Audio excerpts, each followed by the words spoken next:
غیر ملکی خواتین کا ایک کیس ہے جس میں خواتین کا مبینہ اغوا اور زیادتی رپورٹ ہوئی ہے۔ یہ کیس ہے کیا؟ کون کون سی ہائی پروفائل شخصیات ہیں جن کا نام اس میں آ رہا ہے؟ بابا ڈوگر صاحب، میں آپ سے جاننا چاہوں گی اس کیس کے حوالے سے بتائیے گا۔ یہ بھی بتائیے گا کہ ایک انٹرنیشنل کال آتی ہے اور اتنا کوئک رسپانس ہوتا ہے کہ 2 گھنٹے میں تمام تر جو پورا کیس ہے وہ سامنے آ جاتا ہے۔ کیا نارملی بھی ایسا ہی ہوتا ہے؟ کوئی عام شخص اگر کال کرے 15 پہ تو؟ دیکھیں، لاہور کے علاقہ ڈیفنس تھانہ ڈیفنس بی میں ایک ایف آئی آر درج ہوتی ہے۔ اس ایف آئی آر کو ایک 15 پہ کال آتی ہے اسپین سے، ٹھیک ہے، ایک وہاں سے ایک شخص جو ہے وہ اسپین سے وہ یہ کلیم کرتا ہے کہ اس کی بیٹی جو نیدرلینڈ سے جس کا تعلق ہے اور اس کی دوست جس کا وینزویلا سے تعلق ہے، ان دونوں کو لاہور میں اغوا کر لیا گیا ہے، ٹھیک ہے، اور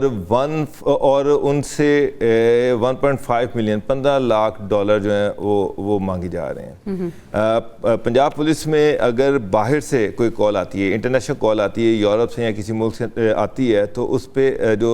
رسپانس ہے وہ بڑا ریپڈ ہوتا ہے، کیونکہ بعد میں اس میں ایمبیسیز بھی انوالو ہو جاتی ہیں، تو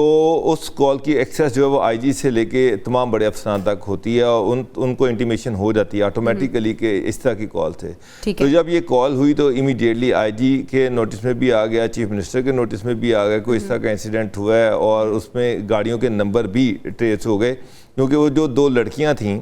اس میں ایک رضا ڈار صاحب ہیں جن کا نام لیا جا رہا تھا کہ یہ ان کا ان لڑکیوں سے تعلق تھا، یہ ان دونوں لڑکیوں سے سنگاپور میں ملے، اچھا، اور وہاں سے انہوں نے ان کو پاکستان انوائٹ کیا، ان کے پاکستان کے ویزے لگوانا، ان کو پاکستان میں ٹھہرانا، سب انہوں نے ہی کیا۔ اور بعد میں ایف آئی آر کا جو کانٹینٹ تھا، متن تھا، جس آپ نے بتایا، اس میں یہ ایلیگیشن تھا کہ وہ جو لڑکیاں ہیں ان کو اغوا کیا گیا، اس کے بعد ان کے ساتھ زیادتی کی گئی، اور اس کے ساتھ ساتھ ان سے $15 لاکھ جو ہے وہ ڈیمانڈ کی گئی، ٹھیک ہے۔ تو وہ جو لڑکیاں جب پاکستان میں وہ جب آئیں تو یہاں سے ان کی جو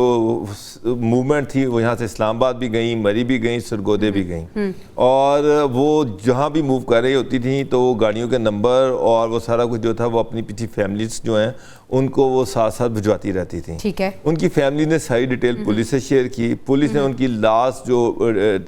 سٹے تھا وہ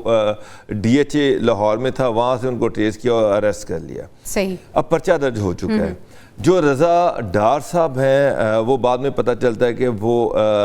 فارن منسٹر اور deputy prime minister Ishaq Dar صاحب جو ہیں ان کے نواسے یا بھتیجے ہیں، ٹھیک ہے، اور